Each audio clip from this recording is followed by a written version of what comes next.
Semuanya,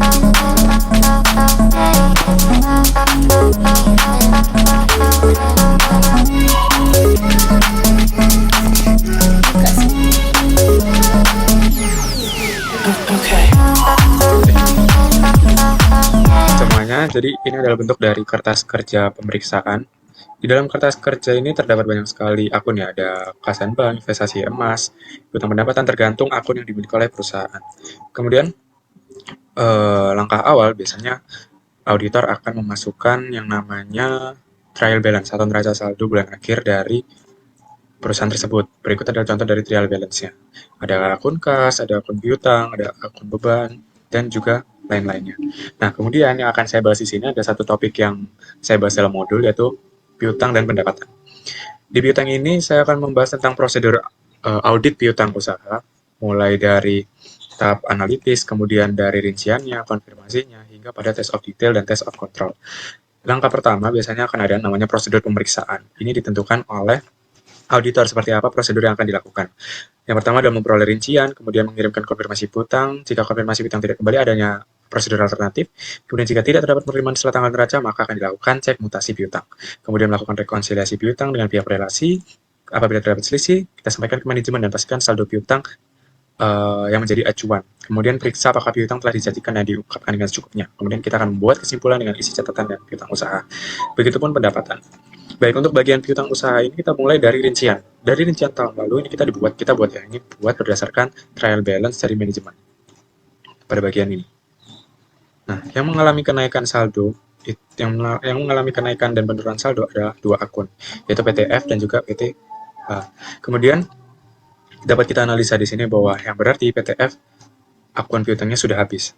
Yang berarti dari rincian sudah tidak ditemukan piutang dari PTF. Nah, setelah itu kita minta rincian piutang yang telah disampaikan oleh auditor, yaitu memperoleh rincian piutang usaha jika bisa dalam bentuk aging piutang. Dari rincian ini, perusahaan memiliki piutang penjualan dari PTH sebesar 1.114.470.000 rupiah.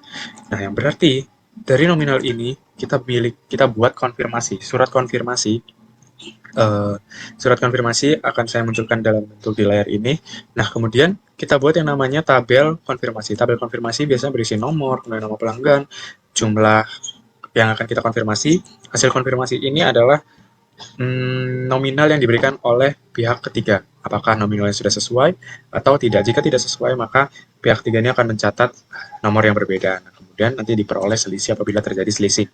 Kemudian keterangan selisih ini kita buktikan apakah saldo yang dikirimkan ke pihak ketiga ini sesuai atau tidak berdasarkan jawaban dari pihak ketiga.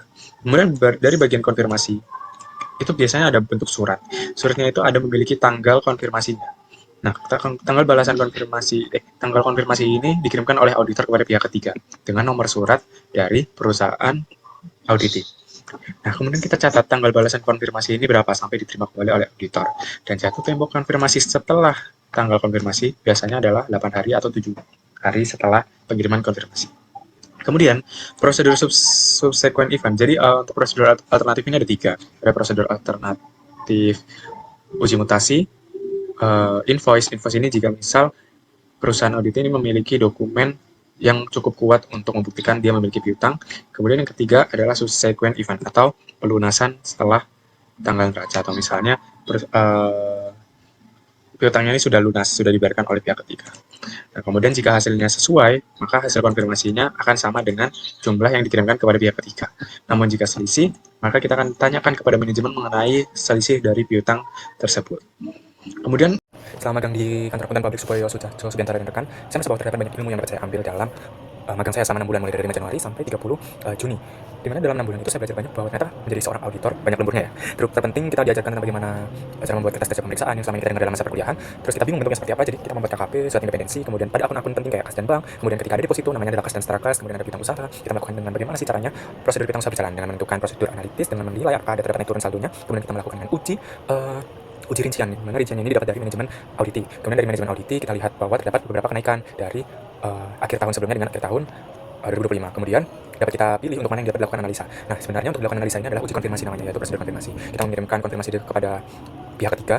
yang dimana itu terdapat saldo, kemudian terdapat nama pihak ketiganya, setuju tidak setuju maksudnya, sesuai atau tidak sesuai nominalnya dengan yang tercatat dalam perusahaan pihak ketiga, dan lain sebagainya. Kemudian nanti diterima, dan terdapat prosedur selanjutnya yaitu pencatatan kesesuaian. Setelah itu kita juga belajar mengenai modal yang kriterianya juga sama, kemudian penyertaan saham, kemudian ada juga pendapatan yang berkaitan dengan bidang usaha. Kita belajar bagaimana test of detail, test of control. Test of detailnya baru saya tahu ya ketika saya magang di kantor akuntan publik, yaitu dengan bukan memindahkan tapi menganalisa jurnal di buku besar dengan jurnal yang akan kita buat. Nah maksudnya jadi dari jurnal buku besar kita pindah ke jurnal kertas kerja pemeriksaan. Kemudian kita analisa apakah jurnal ini sudah sesuai. Jika belum sesuai maka kita perbaiki dengan jurnal koreksi. Nah kemudian kita tulis pada jurnal sebenarnya seperti apa nanti untuk hasil akhirnya. Kemudian test of control ini adalah prosedur vouching. Saya selalu bertanya apa itu vouching, karena vouching adalah pencocokan dokumen dengan buku besarnya. Nah nanti di test of detail ini di bawahnya adalah kolom untuk test of control. Itu nanti akan dimasukkan kesesuaian dari nomor referensi, saldonya, keterangannya, itu dari dokumen yang terlampir. Nah, kemudian saya memang belajar banyak, tidak hanya itu, hanya sebagian yang saya jelaskan. Untuk selebihnya, saya belajar bagaimana cara menyusun laporan auditor independen sampai finalisasi, kemudian kita menyusun ordnernya seperti apa, mengeluarkan ordnernya. Kemudian terdapat beberapa hal yang sangat penting yang menurut saya ini sangat penting, yaitu adalah laporan auditor konsolidasi, yaitu penggabungan dari anak-anak perusahaan dengan induknya. Nah, dari situ saya menyadari bahwa memang auditor ini adalah hal yang kompleks, tetapi terdapat banyak ilmu yang saya pelajari dari KAP SSS ini. Nah, sehingga setelah 6 bulan ini saya merasa menjadi jauh lebih matang, jauh lebih siap untuk menghadapi dunia kerja selanjutnya, dan saya mendapatkan banyak pembelajaran bahwa memang kerja adalah hal yang harusnya konsisten, tidak sulit tapi harus konsisten. Konsisten dalam tepat waktu, disiplin, dan juga memiliki tanggung jawab atas pekerjaan kita. Mungkin memang pekerjaan tidak harus selesai pada hari itu, tapi lambat laun itu akan jadi bom waktu seandainya itu tidak selesai. Itu yang saya pelajari ketika saya magang di kantor akuntan publik supaya Sucahyo Subiantara dan rekan. Selebihnya mohon maaf atas perkataan saya. Terima kasih atas UPN, atas dosen pembimbing saya, Bu Riza Tanar, kemudian kepada Ibu Penguji dan juga beberapa dosen lainnya telah mengizinkan saya untuk mengikuti magang MBKM Mandiri ini. Sebelumnya saya mohon maaf. Wassalamualaikum warahmatullahi wabarakatuh.